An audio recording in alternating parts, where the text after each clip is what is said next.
Bonjour à tous, bienvenue dans le Daniel Davis Intelligence Brief, où on vous présente le meilleur de ce qu'on a appris cette semaine et les choses les plus importantes qu'on a découvertes ces dernières 24 heures.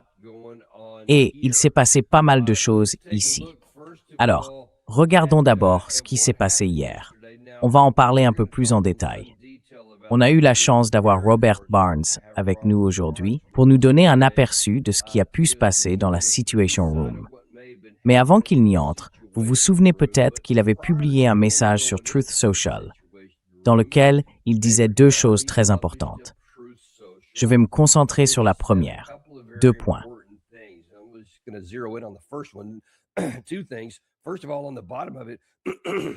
D'abord, au fond de tout ça, il a dit qu'il était allé dans la salle de crise pour prendre une décision finale. Il était très affirmé, très clair sur l'objectif de cette réunion. Moi, je ne suis pas toujours aussi clair quand je parle, mais j'essaie. Et puis tout en haut de sa déclaration, il a dit « L'Iran doit accepter de ne jamais posséder d'armes ou de bombes nucléaires. Le détroit d'Ormuz doit être ouvert immédiatement. » C'est ce qu'il a dit d'entrée de jeu. Or, l'Iran a toujours affirmé qu'il ne voulait pas de bombes nucléaires. Donc ça, c'était un peu pour la forme. Mais le deuxième point, le détroit d'Ormuz doit rester ouvert, sans péage. Eh bien, il y a environ 3 heures, le Parlement iranien a déclaré « Et si on faisait ceci? Nous allons adopter une loi pour officialiser notre décision de gérer légalement le détroit d'Ormuz. »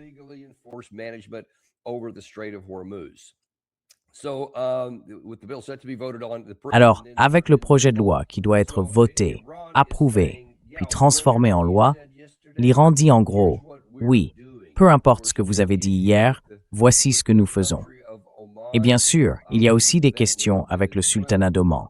On y reviendra un peu plus tard. Mais l'un des autres points, c'est que du côté iranien, ils ont été absolument catégoriques sur plusieurs choses. On vous a rapporté ce que le professeur Morandi a dit, et cela rejoint les déclarations publiques des plus hauts dirigeants iraniens.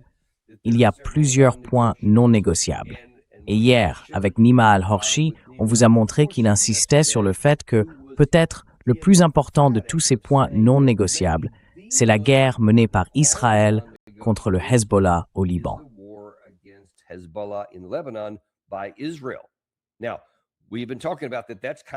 Alors pourquoi? On en a déjà parlé.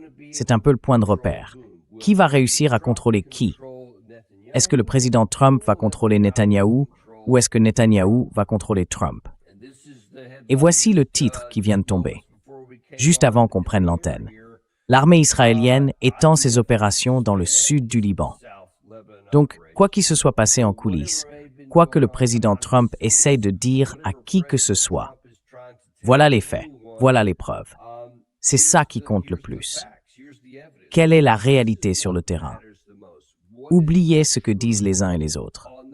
Hier, j'ai fait une émission où je vous ai montré que le président Trump avait déclaré toute une série de choses, toutes sortes d'affirmations, de démonstrations, de revendications et j'en passe. Rien de tout cela ne s'est réalisé.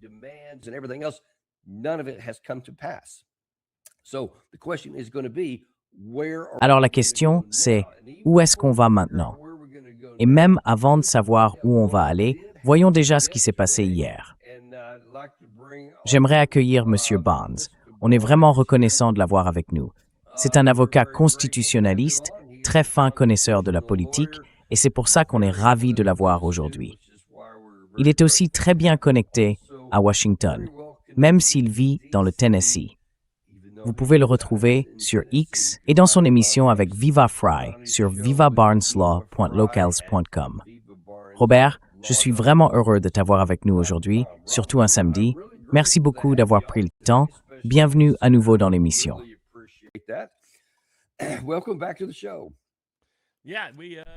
Oui, c'est vrai que ça a été une période intéressante, sans aucun doute. Oui, c'est vrai. Et je comprends que tu doives protéger tes sources et tout ça. Je sais aussi que tu ne peux pas tout dire, mais j'espère que tu pourras quand même nous donner un petit aperçu. Parce que hier, Trump avait l'air tellement sûr de lui. Il disait « Je vais prendre une décision finale là-dessus ».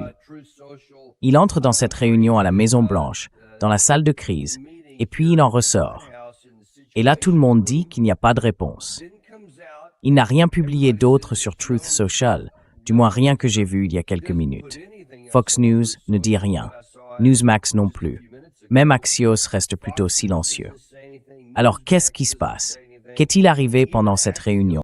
Et pourquoi n'a-t-on pas eu de décision?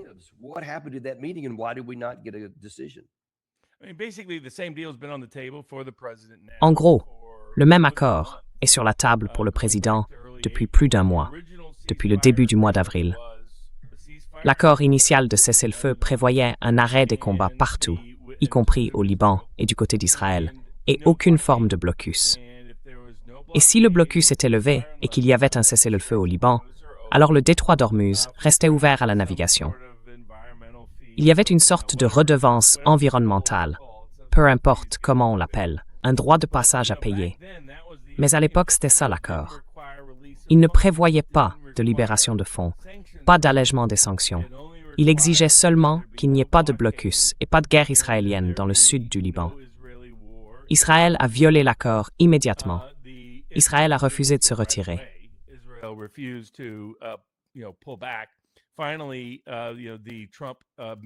Au final, vous savez, Trump a réussi à s'imposer un peu sur la question d'Israël.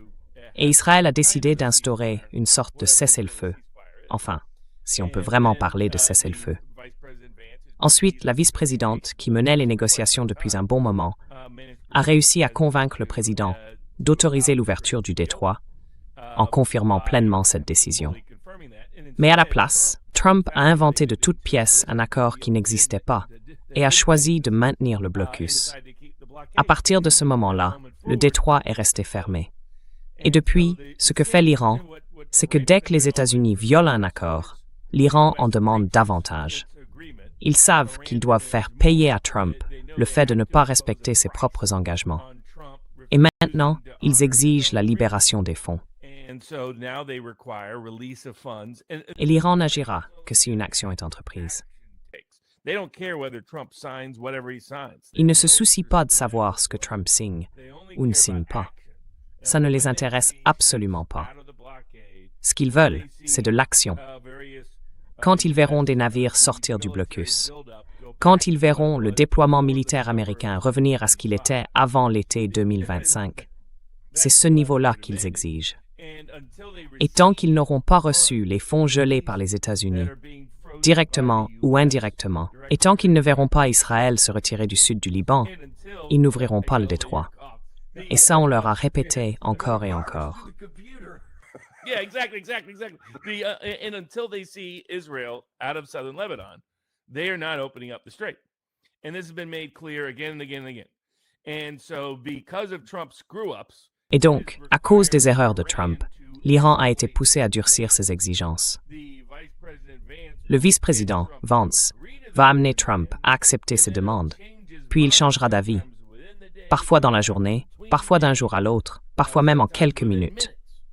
Trump est incapable de tenir un accord qu'il a lui-même conclu, à cause de ses difficultés de prise de décision et de sa démence frontale comportementale, qu'on ne teste pas d'ailleurs.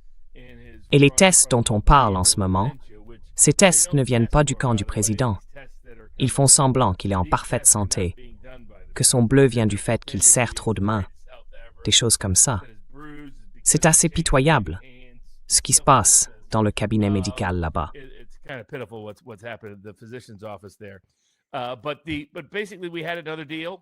En gros, on avait un autre accord, mais Trump n'a encore une fois pas tenu parole.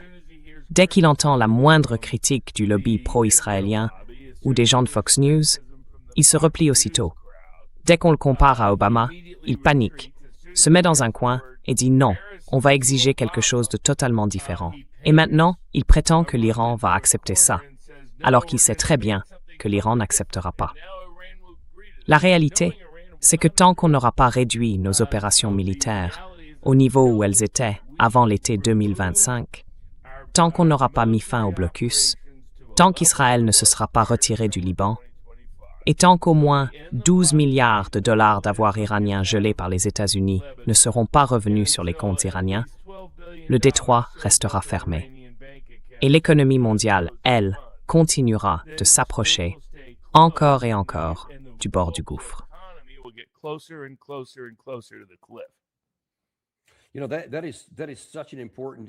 Tu sais, c'est vraiment un point essentiel et franchement, une réalité chronologique assez incroyable que tu viens de rappeler. Je crois que c'était le 8 avril qu'on avait trouvé un accord. Abbas Araghchi et Trump prévoyaient apparemment tous les deux de publier en même temps sur leurs réseaux sociaux pour annoncer que le détroit était ouvert et que tout le monde allait s'ouvrir pour qu'on puisse entamer des négociations. Et comme tu l'as souligné, à ce moment-là, il n'était pas question de 24 milliards de dollars. Il n'était pas question non plus, du moins pas à ce niveau-là, de sanctions. L'idée, c'était d'ouvrir, de discuter. Et puis quand Trump a publié son message, il a ajouté que leur blocus, lui, resterait fermé. Et bien sûr, quelques heures plus tard, tout a été annulé et rien n'a jamais été ouvert.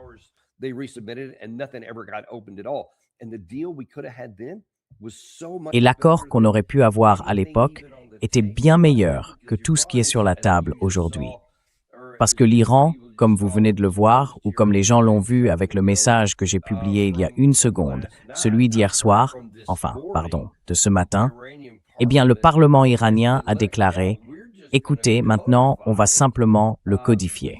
On l'a déjà. » Donc apparemment, ce n'est même plus une option. Et on a aussi des problèmes avec Oman et d'autres encore. Alors, où est-ce qu'on va à partir de là? Je voudrais avoir votre réaction à quelques événements survenus depuis cette réunion. Mais surtout, selon vous, quelle est la suite? Qu'est-ce qui se passe en coulisses? Donc, le vice-président Vance continue d'essayer le meilleur accord possible. Et Trump continue de tout faire exploser, de tout saboter au dernier moment. J'en viens de plus en plus à appeler ça le deuxième mandat de Trump. La présidence du rug pull a commencé avec ses crypto-monnaies mêmes, et elle s'est poursuivie avec la guerre en Iran. Les dossiers Epstein ont soutenu des gens comme Thomas Massie et Marjorie Taylor Greene. Mais, comme je l'avais dit la dernière fois que je suis venu, si Massie gagnait, on sortirait. En revanche, s'ils arrivaient à faire tomber Massie, ça pousserait Trump à rester. Et malheureusement, c'est exactement ce qui s'est passé. Il a mal interprété les résultats de ces élections. Et vous savez, les conservateurs baby-boomers qui regardent Fox News peuvent dominer une primaire républicaine dans le Kentucky rural, mais ils ne vont pas dominer les élections au Sénat, au poste de gouverneur ou à la Chambre cet automne.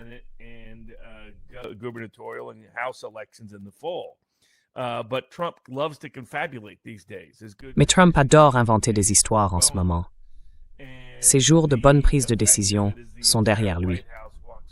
Et le résultat, c'est que toute la Maison-Blanche marche sur des œufs, essaye de le supplier de conclure un accord. Il accepte un accord, puis revient dessus quelques minutes plus tard. C'est pour ça qu'aujourd'hui, l'Iran ne se fie plus à rien de ce qu'il dit, à rien de ce qu'il signe, à rien de ce qu'il transmet par les médiateurs au Pakistan, à Oman ou en Chine, qui jouent tous un rôle avec la Russie dans ces négociations. Et la réalité, c'est que si les Saoudiens et les Qataris veulent se protéger, ils ne peuvent pas compter sur un président affaibli, incapable de décider et prisonnier de son ego.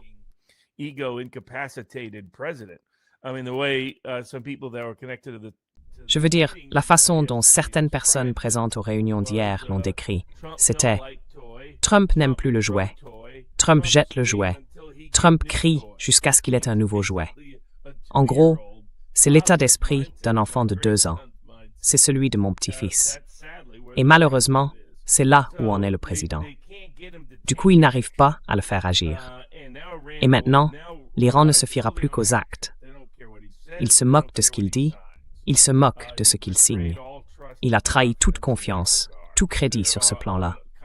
Ils sont en alerte permanente face à une possible attaque. Ce qu'on a dit aux États-Unis, c'est qu'ils doivent voir les navires quitter le blocus.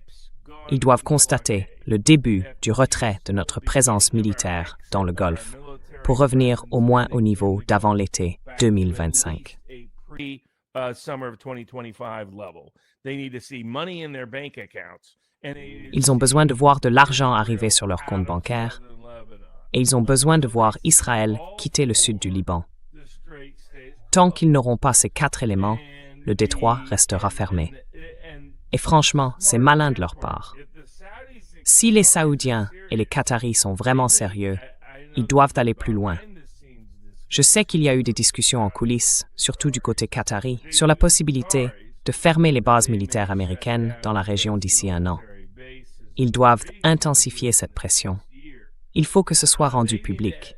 Et pour être honnête, il faut une humiliation constante, continue de Trump, jusqu'à ce qu'il adopte une position un peu raisonnable.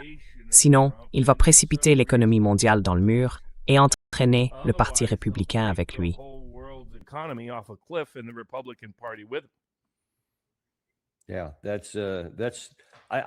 Oui, ça, je ne suis pas sûr que cette réalité est vraiment frappée encore.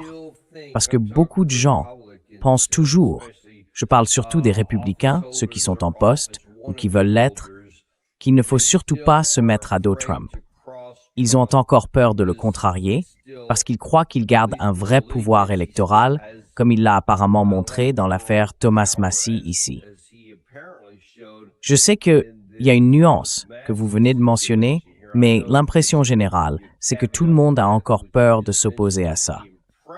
Donc je ne pense pas qu'il y aura beaucoup d'aide de ce côté-là.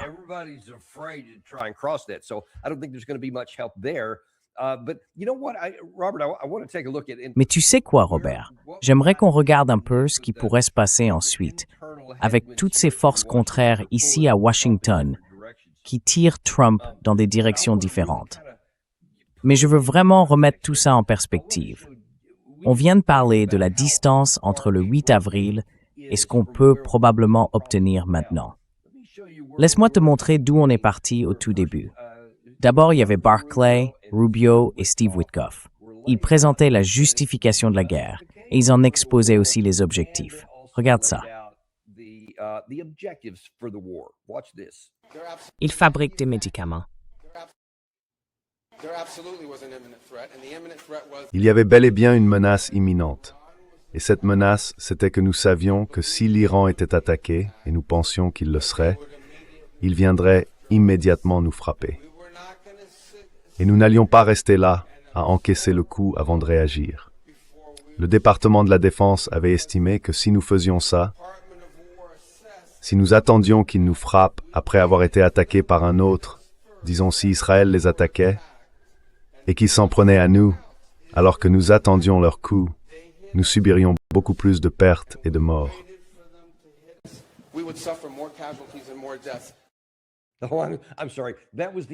Je suis désolé. C'était la version non montée de Marco Rubio, reconnaissant que la menace imminente était en réalité une attaque israélienne contre l'Iran. Désolé.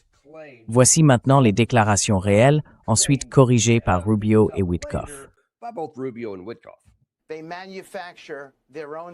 Ils fabriquent eux-mêmes leurs centrifugeuses pour enrichir ce matériau, donc il est presque impossible de les arrêter. Ils en ont une réserve inépuisable. Le matériau enrichi à 60% sonne, peut être porté à 90%, c'est-à-dire de qualité militaire, en environ une semaine, 10 jours tout au plus. C'est impressionnant. Laissez-moi vous expliquer ça très simplement. L'Iran est dirigé par des fous, des fanatiques religieux. Leur ambition, c'est d'avoir l'arme nucléaire. Ils veulent développer ces armes derrière un programme de missiles, de drones et de terrorisme, pour que le reste du monde n'ose pas les toucher, par peur de ces menaces. Et aujourd'hui, ils sont plus faibles que jamais. C'est le moment d'agir contre eux. Le président a pris la décision d'y aller. Supprimer leurs missiles, leurs marines, leurs drones et leur capacité à fabriquer tout ça pour qu'ils puissent jamais posséder l'arme nucléaire.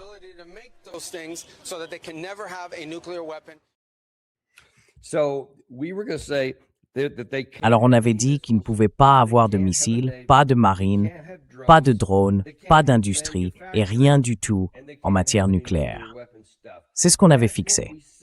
C'était le 2 mars. Et tout ça, comme l'a dit Witkoff, il l'a répété chez Sean Hannity, surtout avant même que la guerre ne commence. Il disait, mon Dieu, Il pourrait être à une semaine, 10 jours tout au plus, d'avoir la bombe nucléaire. On devait intervenir. Voilà où on en était à ce moment-là. Tu crois qu'on verra ne serait-ce qu'une trace de tout ça à la fin? Do you think we'll even see a shadow of any of that at the end? No, not at all. In fact, I mean, Non, pas du tout. En fait, je veux dire, c'était déjà un peu une fiction. Comme toujours, toutes ces affirmations soi-disant factuelles sont fausses, et nos propres services de renseignement l'ont démontré. Même si Tulsi Gabbard, la directrice du renseignement national, a maintenant été écartée. Emeril Fox, son adjointe, qui est aussi la belle-fille de Robert Kennedy, a elle aussi été poussée dehors. Joe Kent a démissionné pour protester contre cette guerre. Michael Anton, du département d'État, a lui aussi quitté son poste. C'est lui qui avait conçu la stratégie de sécurité nationale, affirmant que nous ne ferions plus de guerre au Moyen-Orient. Il a démissionné en signe de protestation cet hiver. Donc, tout ce qu'il reste aujourd'hui dans le camp anti-guerre, c'est la vice-présidente Vance et le sous-secrétaire à la Défense Albert Colby, l'auteur de la stratégie de défense nationale, qui disait, elle aussi, qu'on n'allait plus mener de guerre au Moyen-Orient.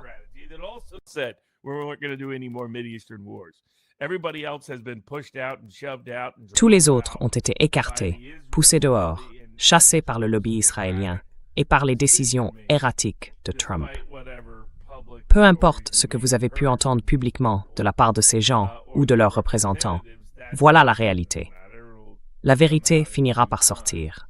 Du coup, des personnes comme le vice-président Vance se retrouvent encore plus isolées, parce qu'il y a eu récemment une guerre interne menée par le camp Rubio et le lobby israélien pour marginaliser Vance.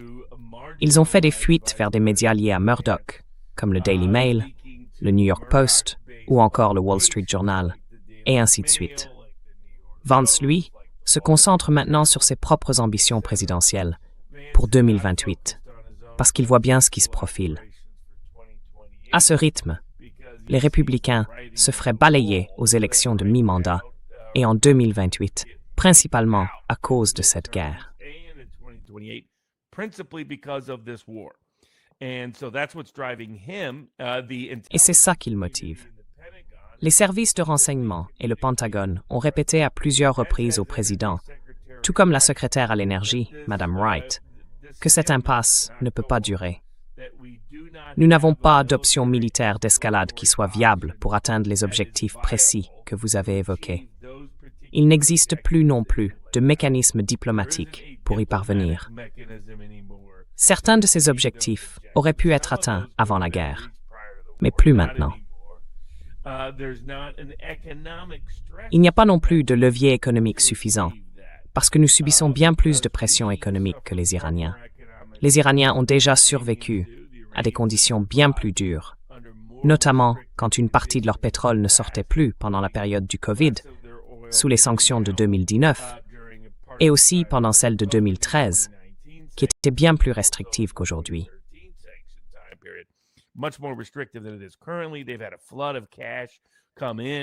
Ils ont vu affluer des sommes énormes en mars et en avril à cause de la flambée massive du prix du pétrole iranien. Résultat, l'Iran est en position de force parce qu'ils supportent la douleur bien mieux que nous et qu'ils peuvent monter les enchères de façon beaucoup plus dangereuse pour nous. Et c'est ça qui leur donne l'avantage. Donc on ne va pas assister à une baisse de leurs missiles, ni de leurs drones, ni de leur capacité de production pour fabriquer les deux. Non, ça n'arrivera pas. Et comme on l'a vu dans la presse, le Pentagone fait fuiter, la CIA fait fuiter, les services de renseignement font fuiter, tout ça parce que le président n'écoute pas. Ils savent qu'il lit le New York Times tous les jours. Alors ils se disent, faisons publier un article dans le New York Times, comme ça il se rappellera ce qu'il était censé apprendre avant. Tristement, c'est comme ça qu'ils sont obligés de fonctionner. C'est pour ça qu'il y a autant de fuites.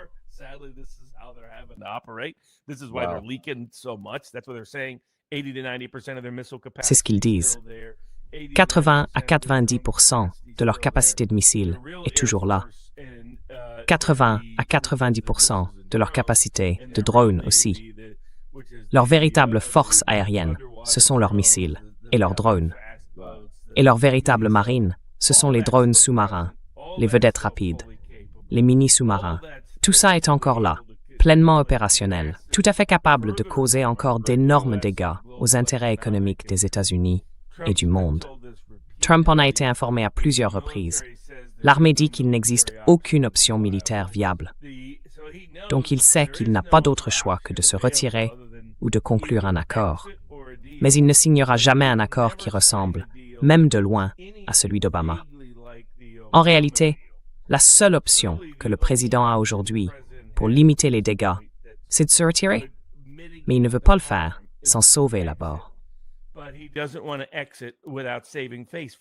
And let me ask you a question on that. Et laissez-moi vous poser une question à ce sujet, parce que Gary vient justement d'afficher quelque chose à l'écran. Vous disiez qu'il n'y a quasiment plus personne du côté du vice-président Vance pour défendre un peu de bon sens, mais on dirait que le secrétaire à la guerre, Pete Hegseth, lui, est toujours prêt à replonger dans le conflit, dans le combat. Qu'est-ce que vous savez là-dessus? What do you know about that? Oui. En gros, il déraille complètement. Il retombe à fond dans le wagon néocon, et peut-être dans d'autres aussi. Mais bon, Hegseth, comme l'a très bien dit Max Blumenthal de The Grey Zone, il a suivi cette guerre du début à la fin. Et il adore ça. Franchement, c'est du casting parfait. Oui, du casting parfait. Si on voulait tourner un mauvais film de série B, ce serait exactement ça, cette guerre. Donc oui, il est toujours à fond. Il adore toujours ce côté macho. Il vit toujours dans le déni. C'est pour ça que le bureau du vice-président Vance a dû passer par la presse, encore une fois, pour être sûr que Trump le lise dans les journaux le lendemain matin, que Hegseth continue de lui mentir. Hegseth va le voir et contredit ce que le général Keane ou d'autres ont dit au président dans d'autres réunions. Et il lui sort « Non, on peut totalement les éliminer. Non, on peut complètement intensifier l'offensive. Non, ils sont complètement affaiblis. » Il répète régulièrement des mensonges flagrants et assumés au président, simplement parce qu'il veut être perçu comme le gagnant. Il sait très bien que, politiquement, une fois cette guerre terminée, si elle se conclut sur des termes défavorables, c'est fini pour lui. Fini politiquement, fini publiquement. Il restera dans l'histoire comme le secrétaire à la défense ou le secrétaire à la guerre, le plus désastreux et le plus stupide de l'histoire américaine. Il sait donc qu'il y a une forte probabilité qu'il soit destitué si les démocrates remportent la Chambre à l'automne, à cause des crimes de guerre qu'il continue de commettre encore aujourd'hui dans différentes zones des Caraïbes, où on tue toujours des pêcheurs en prétendant qu'ils sont des trafiquants de drogue, sans parler de ce qu'il a fait dans cette guerre, notamment le meurtre des jeunes filles dans l'école de filles. Alors oui, il continue de mentir au président, d'alimenter ses délires, ses illusions de grandeur, tout ça.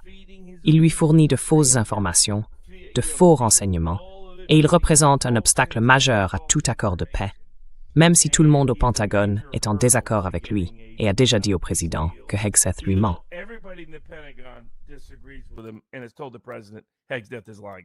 Wow. Well, let's take a look at what. There's a Wow. couple of different pieces Bon, here I wanna show. regardons un peu ça. Il y a plusieurs éléments que je veux te montrer. D'abord, il se pourrait que ce soit un bon signe. J'aimerais que tu en parles. Je vais te montrer ici Rebecca Heinrichs sur Fox hier, après la réunion qui n'a pas abouti à cette décision claire dont le président Trump avait parlé avant. Et Rebecca Heinrichs, franchement, elle a toujours été un peu comme Hegseth, à fond dans le combat. Mais écoute bien ce qu'elle dit ici. Et pendant que tu regardes ça, souviens-toi de ce que je viens de te montrer à propos de ce qu'ont affirmé Rubio et surtout Witkoff sur tout ce dossier nucléaire. Tu sais, ils disaient qu'il fallait aller bombarder parce qu'en février, ils étaient à 10 jours d'avoir la bombe nucléaire. Mais je ne suis pas sûr qu'elle se rende compte à quel point elle se contredit. Regarde bien. I'm not sure she's aware of how she contradicted that. Watch this. C'est un point sur lequel le président a toujours été très clair depuis le début de la guerre. Pour lui, la priorité absolue, c'est que les États-Unis démantèlent et éliminent le matériel nucléaire. Donc je partage son analyse. Aujourd'hui, tout ça est comme enterré. Je veux dire, les opérations Midnight Hammer et Epic Fury ont déjà considérablement affaibli le programme nucléaire. C'est pour ça que je rejette complètement l'idée que n'importe quel accord, même un accord qui ne me satisfait pas sur le nucléaire, serait mauvais. Parce qu'en réalité, quel que soit l'accord, il sera de toute façon bien meilleur que celui d'Obama. On part d'une base totalement différente. Leur programme nucléaire et tout ce qui concerne la militarisation ont été détruits. So the nuclear program is entombed. Donc, le programme nucléaire est resté figé depuis l'année dernière. Dans tous les cas, il n'y avait donc aucune raison de faire la guerre maintenant. Mais passons. Même si moi je n'aime pas forcément cet accord, et c'est intéressant parce que son langage corporel le montre. Elle baisse les yeux, elle répond du tac au tac. Elle évite le contact visuel, ce qui veut sans doute dire qu'elle n'aime vraiment pas ça. Mais ensuite elle dit « Oui, mais c'est quand même bien mieux qu'Obama ». Donc elle essaie de dire « Regardez, il y a une porte de sortie ». Est-ce que selon vous, certains essayent de le pousser dans cette direction? Et est-ce qu'il va le faire?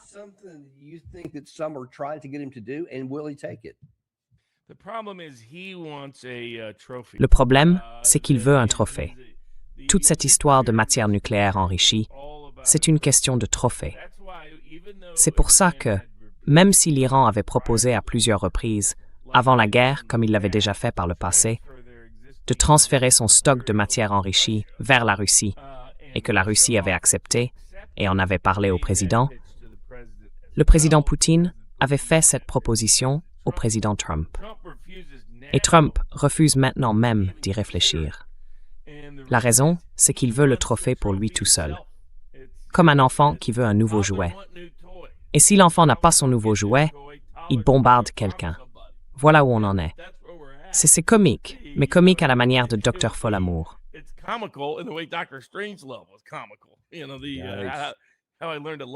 Vous savez, le côté « comment j'ai appris à aimer la bombe ». En gros, c'est là que se situe l'état d'esprit de Trump. Et c'est bien ça le problème. L'Iran le sait, et justement pour cette raison, ils ne lui donneront pas ça. Ils ne vont pas lui offrir un trophée, parce qu'ils considèrent que ce serait dangereux pour leur dissuasion à long terme.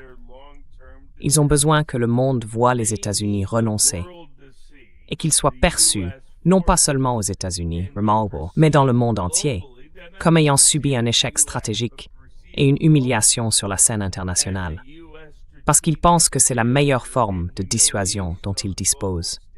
Et franchement, dans les circonstances actuelles, je ne peux pas dire qu'ils aient tort.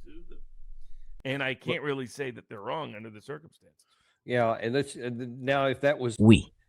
Et maintenant, s'il y a ce groupe, au sein du cercle rapproché de Trump, qui essaye peut-être de dire « Hey, vous savez quoi, on devrait s'en emparer et affirmer que c'est mieux qu'Obama, quoi qu'il en soit », eh bien, il y a un autre groupe, dirigé par le général Jack Keane, qui semble toujours être dans le camp de Hegseth.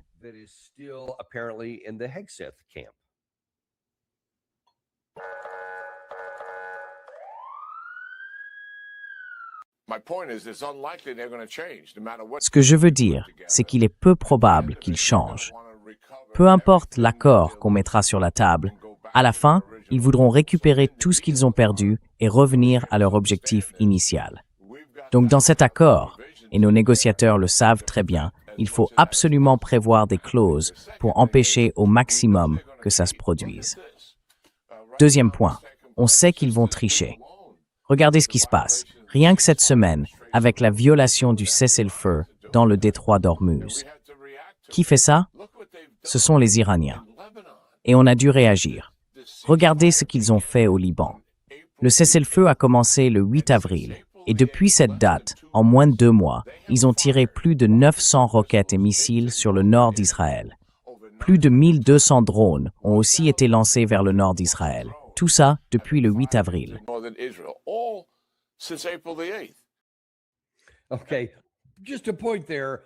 D'accord, juste un point là-dessus. Premièrement, l'Iran n'est pas au Liban en train de tirer sur Israël, contrairement à ce qu'il ne cesse d'affirmer. C'est lui qui se trompe ici. Et il faut aussi rappeler que c'est Israël qui a envahi le Liban le 16 mars dernier. Donc c'est eux qui ont déclenché cette guerre. et maintenant ils en subissent les conséquences normales. Mais que pensez-vous du reste? Parce que ce soit quelqu'un comme J.D. Vance, comme Heinrichs ou d'autres encore, ils se disent « mince » en voyant les fondamentaux dont vous parlez. Ils en ont conscience. Ils comprennent que ça ne peut pas bien se terminer pour eux. Certains voient même venir une humiliation nationale, voire internationale. Mais alors, de l'autre côté, il y a ces autres personnes. À votre avis, que va faire le président Trump? Et surtout, où va-t-on à partir de maintenant, dans le peu de temps qu'il nous reste avec vous?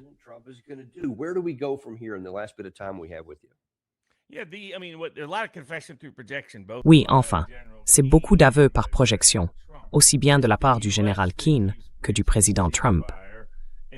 Ce sont les États-Unis qui ne cessent de violer le cessez-le-feu. C'est Israël qui continue de le violer. C'est Israël qui a déclenché la guerre au Liban, qui refuse de se retirer et d'arrêter de bombarder Beyrouth. Vous savez, si un enfant n'est pas tué quelque part par Israël chaque jour, on dirait que Tzahal est mécontente et que Bibi Netanyahou n'a pas eu son sacrifice rituel. Donc oui, il a raison sur un point. Il y a bien quelqu'un d'imprévisible, quelqu'un de peu fiable.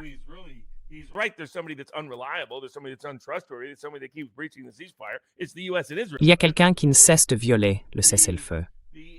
Ce sont les États-Unis et Israël. Voilà qui c'est. Le problème, c'est que le président est dans un état d'esprit où il refuse de conclure un accord. Il fera toujours. C'est pour ça que Joe Kent avait raison dès le départ. Si on comprenait la mentalité du président et les motivations du lobby israélien, on savait que le président ne signerait jamais d'accord. Donc, notre meilleure option, c'est de sortir de là.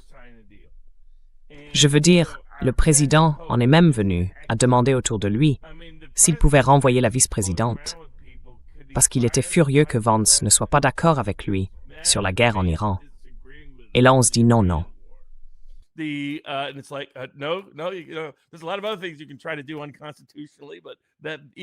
Koweïtiens et Bahréens. Bahréen suivra simplement ce que feront les Saoudiens.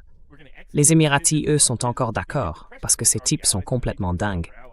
Mais tous les autres veulent en finir, veulent que ce soit terminé. Ils doivent utiliser leur influence pour faire retomber la tension. Parce que, enfin, réfléchis un peu.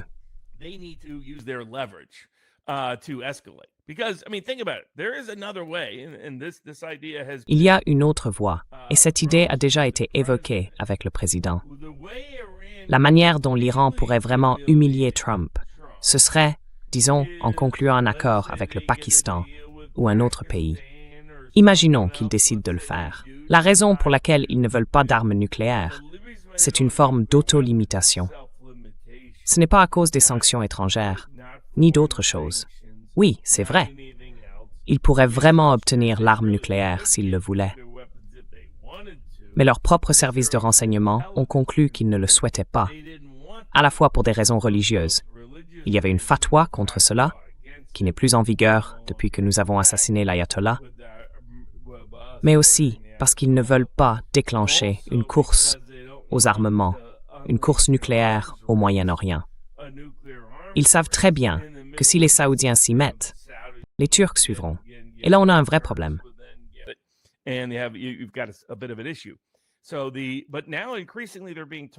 Mais aujourd'hui, on leur enseigne de plus en plus qu'ils en ont peut-être besoin malgré tout. La fatwa n'existe plus. Ils ont des relations avec le Pakistan, la Russie, la Chine et la Corée du Nord. Tous des pays dotés de l'arme nucléaire. Peut-être même qu'ils veulent en faire étalage. Imaginons par exemple que tout à coup, sans prévenir, ils disent « Président Trump, regardez à 15 heures sur Press TV » et qu'ils diffusent l'explosion d'une bombe nucléaire lors d'un essai. Peut-être que ce serait juste pour la mise en scène, ou peut-être pour autre chose. Mais imaginez à quel point ce serait humiliant pour le président Trump.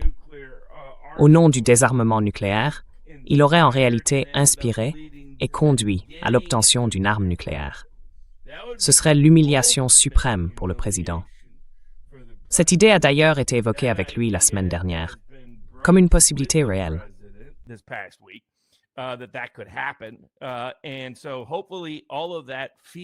J'espère donc que toute cette peur le pousse davantage que la crainte du lobby pro-israélien ou la peur d'être comparé à Obama.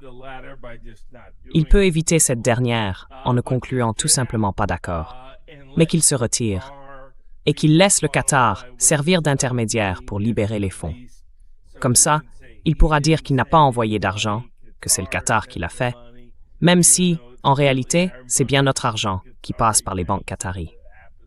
Et alors, peu importe, tant que ça lui donne une couverture politique et que l'Iran obtient ce dont il a besoin.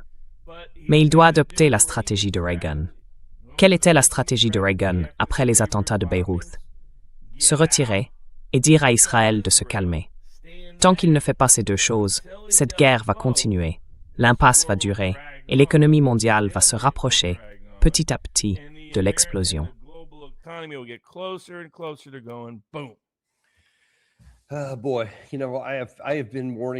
Eh bien, vous savez, ça fait des années que je le dis, et surtout à l'approche de tout ça.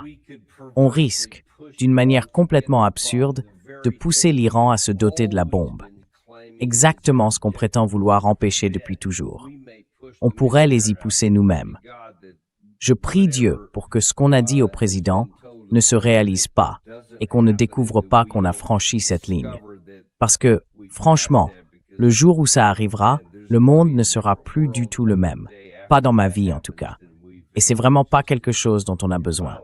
Alors ce serait le bon moment pour soit se retirer, soit négocier un accord. Peu importe lequel. Mais il faut en finir pour éviter que ça n'arrive. En attendant, on va continuer à suivre la situation. Écoutez, je vous remercie vraiment d'être venu un samedi. Vraiment. Merci.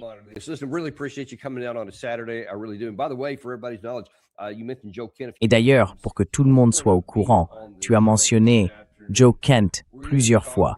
Il sera dans l'émission cet après-midi. On va parler de la façon dont certaines choses liées à Israël ont déclenché cette guerre et de la manière dont la situation continue de s'envenimer. Et tout récemment, même hier, on évoquait peut-être un lien plus étroit entre les forces armées américaines et les forces de défense israéliennes, et ce que cela pourrait impliquer. Sommes-nous vraiment dans une logique America First? Il va en parler cet après-midi. Et puis juste pour informer les gens, tous ceux qui aimeraient rencontrer Robert Barnes en personne, et on sait qu'il y a beaucoup de monde qui regarde cette émission, ils auront l'occasion de le faire en août. Gary, si tu peux afficher ça à l'écran, si ce n'est pas déjà fait. Mais Robert, dis-nous un peu ce qu'est cet événement, auquel d'ailleurs je serai présent moi aussi.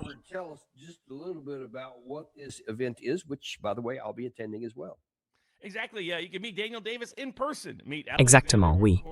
Vous pourrez rencontrer Daniel Davis en personne. Rencontrer aussi Alexander McCorris et Alex Christopherwood de Duran en personne. Rencontrer James Webb en personne. Et Chase Hughes, pareil. En gros, c'est la conférence annuelle du 1766 Law Center. Le 1766 Law Center a représenté tout le monde, des jeunes de Covington à Joe Kent, en passant par Robin Gritz, des lanceurs d'alerte, ou encore l'agriculteur amish Amos Miller. En fait, c'est le principal moyen de financement pour soutenir de nombreuses affaires liées à la liberté financière, la liberté alimentaire, la liberté médicale, la liberté politique, contre l'état de surveillance, l'état industriel, l'agro-industrie, Big Pharma, les grands médias et tout le reste. Ce sera une conférence sur 2 jours. Le programme est chargé, vraiment complet. On aura même un ancien chef de la Maison-Blanche qui viendra préparer le dîner pour tout le monde. Donc, tout le monde sera sur son 31. Je dois l'avouer, Larry Johnson sera là aussi. Larry, c'est probablement le plus impressionnant. Quand on lui met le costume de révolutionnaire, c'est incroyable. On dirait vraiment un général de la Révolution.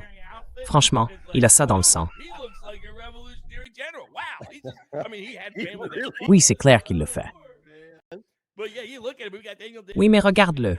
On a Daniel Davis, on a tout le monde sur son 31.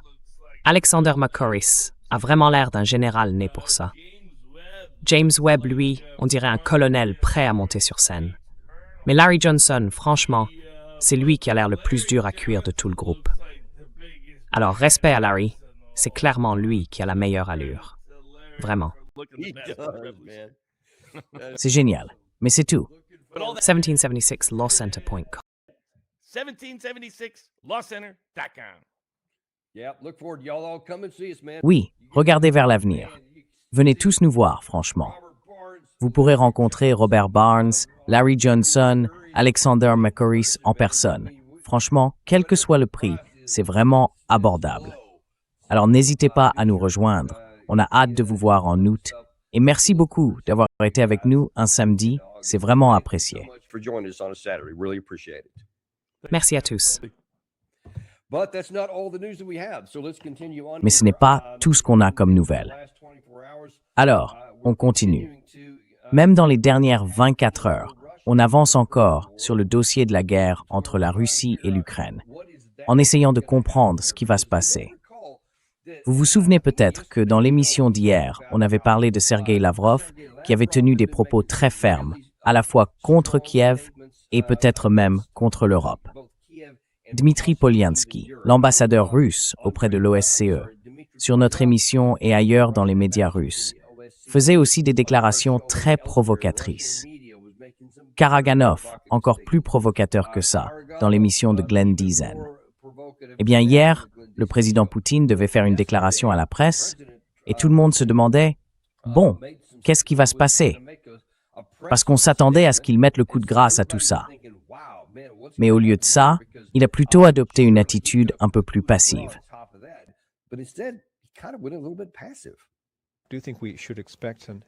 Je pense qu'on doit s'attendre à une fin. Oui. Et la question, c'est où ça pourrait se produire. Concernant les délais, je crois que vous et vos collègues savez très bien que donner des dates précises, alors que les combats sont encore en cours, serait une erreur. Ce n'est pas quelque chose qu'on fait, et ce n'est pas quelque chose que je vais faire maintenant.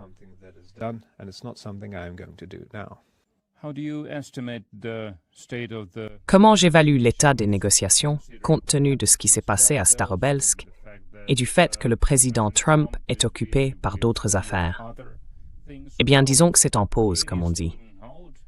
Nous gardons certains contacts, je ne vais pas le cacher, mais il n'y a pas de négociations à proprement parler. Même si nous restons ouverts au dialogue, nous n'avons jamais refusé d'en avoir. Ce n'est pas nous qui les avons interrompus. Nous sommes prêts à les répondre.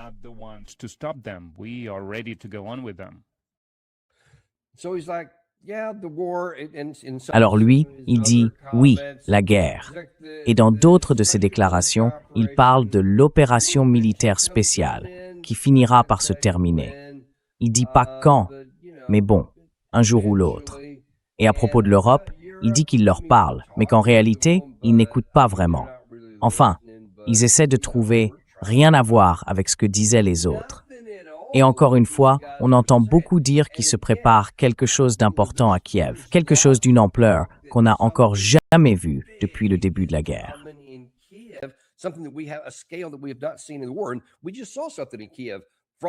Et on vient de voir quelque chose à Kiev, du côté russe, avec à la fois des drones et des frappes de missiles. Il y a même eu, apparemment il y a quelques jours, une arrestation assez importante. Mais visiblement, tout ça n'est rien comparé à ce qui arrive maintenant. C'était le président Poutine hier. Et aujourd'hui, son pendant, son yin et son yang, le bon flic contre le mauvais flic, Dmitri Medvedev, a publié sa propre vidéo. On ne va pas diffuser le son, parce qu'il y a de la musique en fond, mais la vidéo est traduite et les sous-titres apparaissent à l'écran. Son ton, lui, était un peu différent.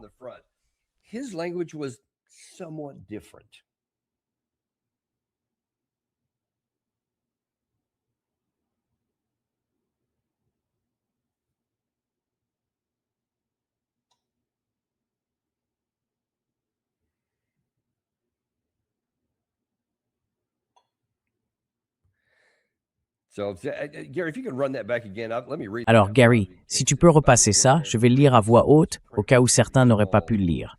L'écriture était assez petite.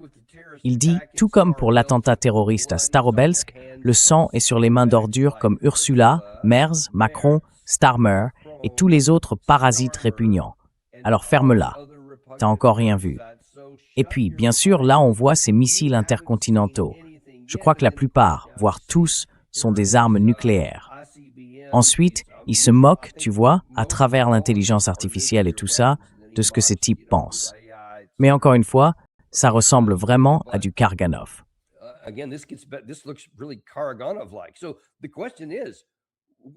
Alors la question c'est, à qui voulez-vous faire confiance?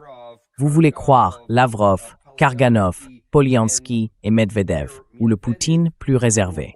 Je veux dire, c'est lui le décideur, le vrai décideur final.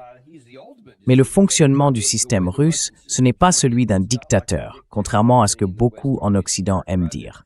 Il y a un organe de décision.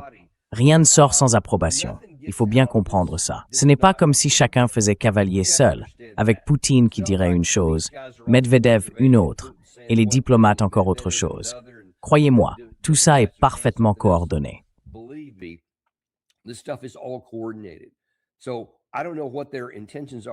Je ne sais pas vraiment quelles sont leurs intentions, ni ce qu'ils cherchent à faire, parce qu'il y a clairement des messages contradictoires.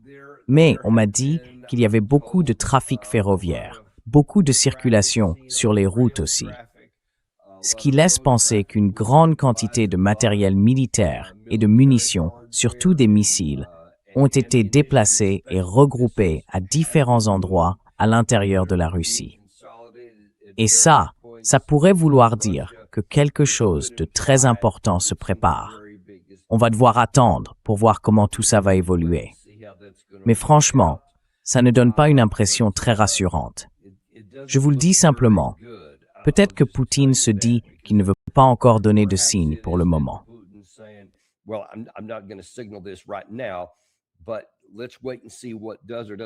Mais attendons de voir ce qui va ou ne va pas se passer à Kiev dans un avenir proche, parce que ces déclarations pourraient être très différentes après ça. On y reviendra. Regardons maintenant quelques autres événements de la semaine. Nous avons eu le professeur Morandi, qui est revenu sur la question de l'accord avec l'Iran.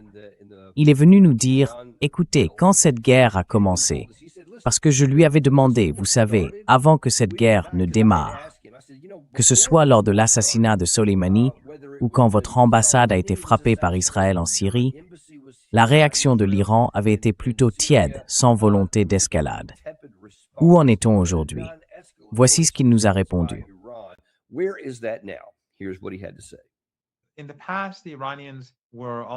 Par le passé, les Iraniens ont toujours été agressifs. Mais en même temps, ils cherchaient à éviter toute escalade.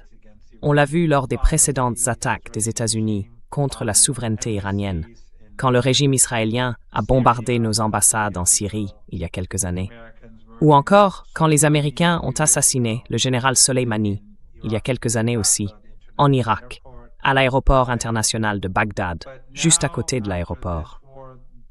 Mais aujourd'hui, après cette guerre, les Iraniens ont décidé qu'ils ne se retiendraient plus. Je pense qu'un certain seuil a été franchi et qu'à partir de maintenant, les Iraniens vont se montrer beaucoup plus fermes. Et au-delà de tout ça, le fait reste que le blocus continue. Le blocus américain dans le Golfe Persique est en train de faire s'effondrer l'économie mondiale. Et chaque jour qui passe, les États-Unis ne font que se tirer une balle dans le pied. Encore une fois.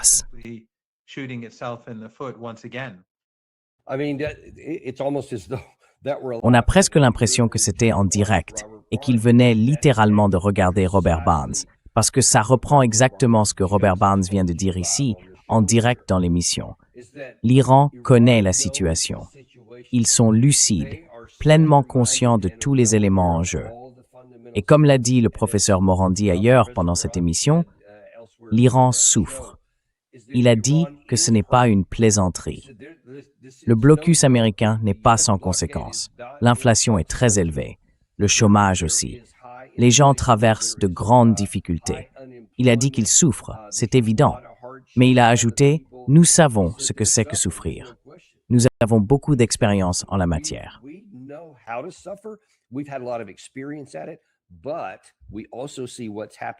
Mais on voit aussi ce qui se passe sur le marché mondial, dans l'économie mondiale et sur le plan diplomatique, un peu partout dans le monde. Et on estime qu'on peut tenir encore longtemps comme ça, qu'on est vraiment aux commandes. C'est ce qu'il dit d'ailleurs. Alors, en restant du côté iranien, on a aussi reçu Nima Al-Horshid dans l'émission. Il a toujours d'excellentes idées et des points de vue très intéressants. Il aborde les choses sous un angle un peu différent de celui du professeur Morandi. ce qui apporte un autre niveau de compréhension.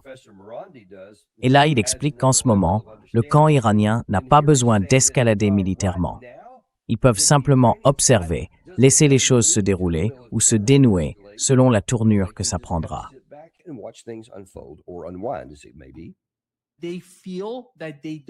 Ils estiment qu'ils n'ont pas besoin d'escalader parce qu'ils dominent déjà la région.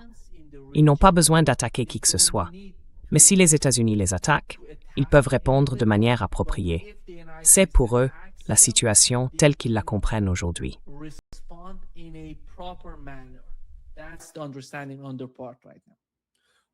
Eh bien, je suppose qu'on va devoir attendre et voir ce qui va se passer.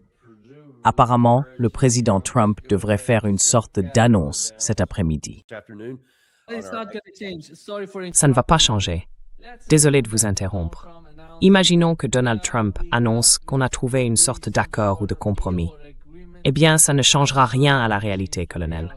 La guerre continue, et elle continuera tant qu'Israël attaquera le Liban.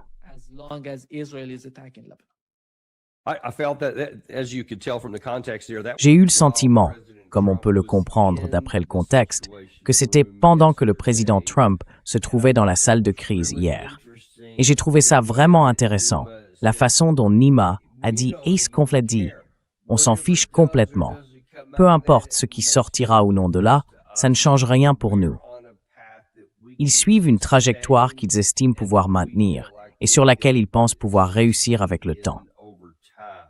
Et je crois que c'est assez clair quand on regarde ce que fait le camp iranien.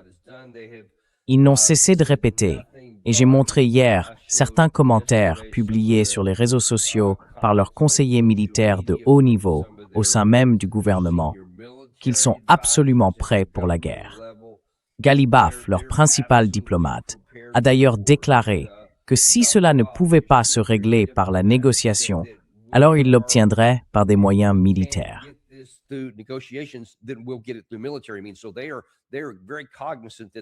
Ils sont donc très conscients de la puissance militaire des États-Unis, qu'ils ne sous-estiment pas. Ils ne veulent pas avoir à y faire face, parce qu'ils savent que pendant les 40 premiers jours, cela a causé des dégâts physiques considérables. Et ils savent que si ça reprend, il y en aura encore davantage. Mais ils pensent et ils calculent qu'ils peuvent supporter ça aussi et qu'ils peuvent aller plus loin. Si nous lançons l'offensive, eux peuvent l'étendre à toute la région. Et ça, ce serait catastrophique, à la fois pour la région et pour l'économie mondiale. Il faudrait des années pour en sortir. Et à mon avis, cela nous ferait définitivement sortir du rang des grandes puissances mondiales. Parce que nous deviendrions des parias, même aux yeux de nos alliés. Tant de gens à travers le monde en subiraient les conséquences.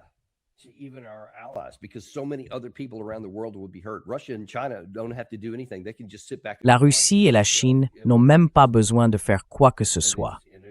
Elles peuvent simplement s'asseoir et nous regarder nous autodétruire. Et ce sont sans doute les populations de la région qui en paieront le prix en premier. Imaginez un instant ce qui se passerait si l'Iran réagissait, parce que c'est nous qui aurions relancé la guerre. Ils seraient dévastés, leur gouvernement, leur mode de vie tout entier serait menacé, surtout si les usines de dessalement étaient touchées. Mais même sans ça, rien qu'avec les infrastructures pétrolières, qui représentent une énorme part de leurs revenus nationaux, tout serait ravagé.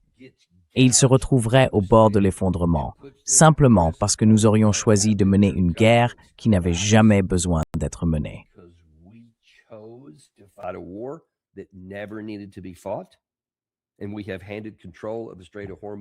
Et nous avons remis le contrôle du détroit d'Ormuz à un pays qui ne l'avait jamais eu auparavant et qui ne l'aurait jamais eu autrement.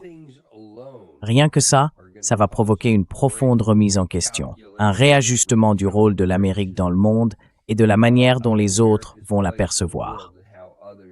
Et je vous le dis, ce ne sera pas bon pour nous. Il y a aussi un autre sujet dont on veut parler aujourd'hui, et ça vient d'Europe. Il y a 2 ou 3 points qu'on veut souligner ici. Scott Ritter était dans l'émission, et on lui a posé quelques questions sur cette attaque imminente contre Kiev, et sur ce que cela pourrait signifier pour la suite de la guerre.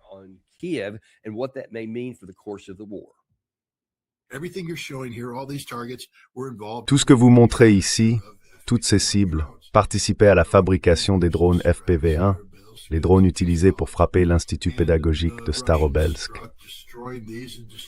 Les Russes ont frappé, détruisant ces installations et les centres de commandement. On pense que le raid aérien visait le centre de commandement des drones utilisés pour diriger l'attaque. Les Russes ont une très bonne image du renseignement sur ce qui se passe. Ils évitent généralement ce type de cible parce que visuellement, ça ne donne pas une bonne impression. Donc la Russie les a évités jusqu'ici. Mais quand ces lieux servent à fabriquer des drones utilisés pour tuer des enseignants et des étudiants endormis dans leur dortoir, alors la Russie n'a plus le choix. Ils ont donc frappé. Mais il ne s'agit pas de cibles de commandement et de contrôle national. Ce sont des cibles liées à l'opération sur Starobelsk.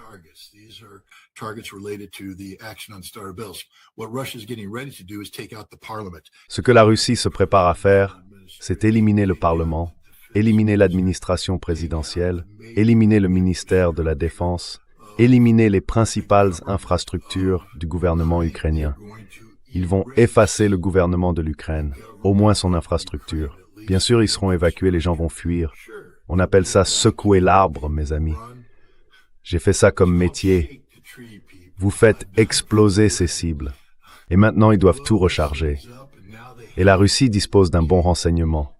Comme je l'ai dit, s'ils savent où se trouve votre usine secrète de production de FPV-1, ils sauront aussi où Zelensky se réfugie. Et tôt ou tard, ils finiront par les rattraper et les tuer. C'est une condamnation à mort pour l'Ukraine. Comprenez bien que chaque membre du gouvernement ukrainien a été inculpé en Russie pour crimes contre l'humanité, pour meurtre.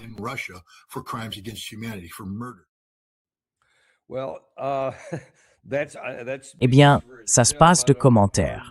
Je n'ai presque rien à ajouter là-dessus. C'est comme ça que Scott Ritter voit les choses.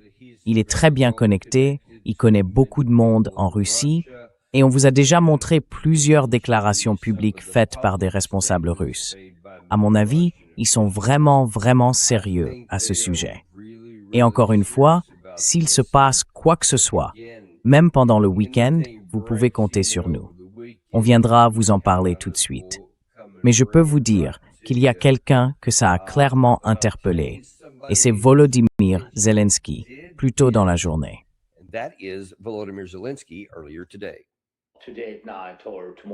Ce soir, ou peut-être demain soir, nous pensons qu'il y aura une grande attaque du côté russe, avec des drones, des missiles de croisière et des missiles balistiques. Et nous voyons les préparatifs. À chaque fois, nous voyons les préparatifs. D'ailleurs, nous sommes reconnaissants envers les États-Unis et nos partenaires européens quand ils partagent avec nous des informations de renseignement. Donc, quand nous savons que la Russie prépare une attaque massive, nos partenaires le savent aussi, peut-être pas dans tous les détails, mais ils le savent. Aujourd'hui, bien sûr, je n'ai pas encore parlé à mon pays, je le ferai un peu plus tard dans la soirée. Et bien sûr, je dirai à notre peuple qu'il faut être très prudent, vigilant, et que les enfants doivent se réfugier dans des abris bien chauffés. Parce que ce soir, ou peut-être demain soir,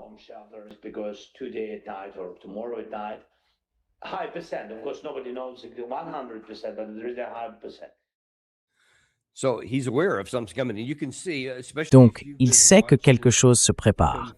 Et on peut le voir, surtout si on l'observe depuis longtemps. D'habitude, quand il fait beaucoup de déclarations, il a ce regard un peu arrogant, très sûr de lui, vraiment confiant. Mais là, rien de tout ça. Son langage corporel montrait plutôt qu'il se disait « Non, je le pense vraiment ». Et je suis assez convaincu que la Russie envoie des intermédiaires, qu'il y a des négociations discrètes et qu'ils disent « Non, ce n'est pas du bluff, on va vraiment agir ». Maintenant, est-ce qu'ils vont frapper toutes les cibles que Scott a mentionnées? Ça, je ne sais pas.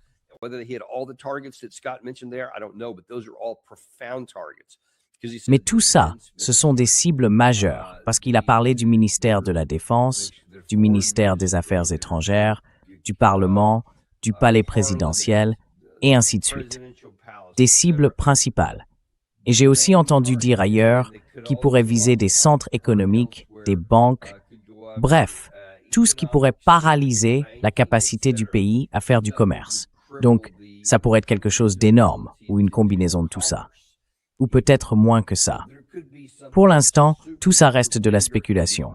Mais on voit bien sur son visage qu'il est convaincu que quelque chose se prépare, puisqu'il dit qu'il va s'adresser à son peuple. J'ai dit que c'était aujourd'hui. Évidemment, vous avez vu la date.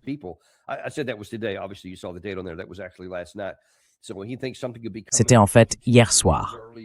Donc, il pense que quelque chose pourrait se produire dès ce week-end. Ce serait cohérent avec le calendrier et les avertissements venus du côté russe. Encore une fois, il y a eu cette déclaration de Medvedev ce matin. Cela pourrait donc être une période très très difficile pour l'Ukraine. Et la vraie question c'est, que va-t-il se passer ensuite? Imaginons qu'une version de ce scénario se réalise et que la Russie frappe avec quelque chose de bien plus important que tout ce qu'elle a fait jusqu'à présent dans cette guerre, en plus de 4 ans et demi à l'intérieur de Kiev. Que fera alors l'Occident? Est-ce que l'Occident redoublera d'efforts ou est-ce qu'il dira « parfait » ?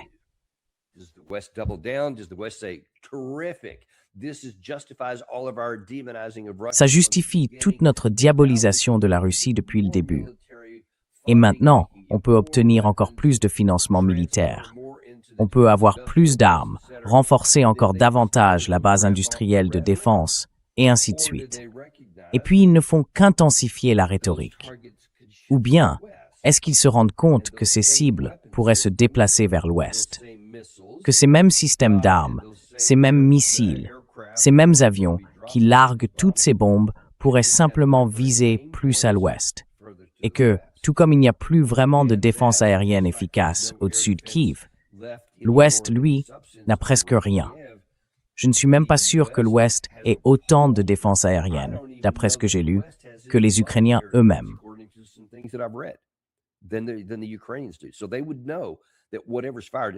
Donc, il saurait que, peu importe ce qui est tiré, et surtout les Iskander, ça n'a pas d'importance. Ça passera à travers n'importe quelle défense. Mais même les Kinzhal, les Kh-101 et certains drones à longue portée, si la défense aérienne n'est pas suffisante, même les Geran 2 passeront, et leur portée est importante. Alors la vraie question, c'est, que va faire l'Europe maintenant? Et est-ce que la Russie ira jusqu'au bout? Tout cela pourrait s'étendre bien au-delà des frontières de l'Ukraine. C'est ce qu'on va suivre de très près ici. Mais c'est potentiellement un moment très dangereux, pas seulement au Moyen-Orient, mais aussi en Europe. Avant de vous laisser partir aujourd'hui, on a encore une autre information, une autre vidéo qui concerne justement l'Europe. Donc on va rester sur ce même sujet.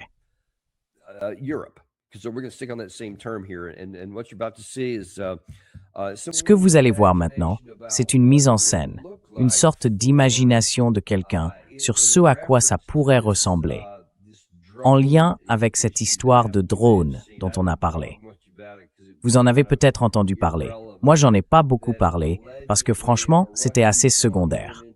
On disait qu'un drone russe serait entré en Roumanie et aurait percuté un bâtiment quelque part.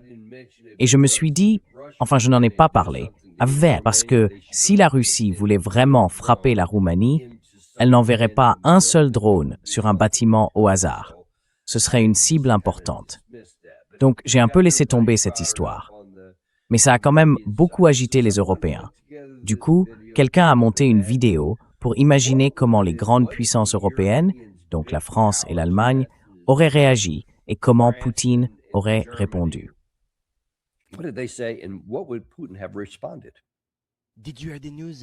T'as entendu les infos? C'est scandaleux. Ouais, les gens prennent des congés maladie quand ils sont malades. Pas ça. Je veux dire, la Russie a lancé un drone en Roumanie. Il serait peut-être temps qu'on fasse quelque chose. Il est temps de sortir l'artillerie lourde. Appelons-le tout de suite. Je vais vivre pour toujours. Allô, Vladimir. Une déclaration de la plus ferme condamnation. Yes, it's an outrage. You provoke. Can't stop, won't stop. Well, you leave us no choice. We are going to deploy Europe's most fearsome weapon. A ruthlessly destructive power. We are issuing you, Vladimir, a statement of the strongest condemnation.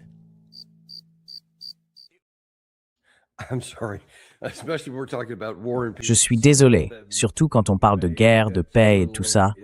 C'est peut-être un peu déplacé, je ne sais pas. Mais il y a quand même beaucoup de vrai là-dedans. Parce que c'est exactement ce que l'Europe a si bien fait. Ils adorent faire de grands discours, mais ils ne font rien derrière. Et la Russie, elle regarde ça en se disant « Attendez, c'est tout? C'est ça que vous allez faire ?» Parce que je pense qu'on en est un peu là aujourd'hui. Voilà où on en est. Les amis, merci d'être là un samedi. J'ai hâte de la suite. On revient dans environ 1 heure. Surveillez juste les annonces. Je n'ai pas encore l'heure exacte du début. On aura Joe Kent avec nous.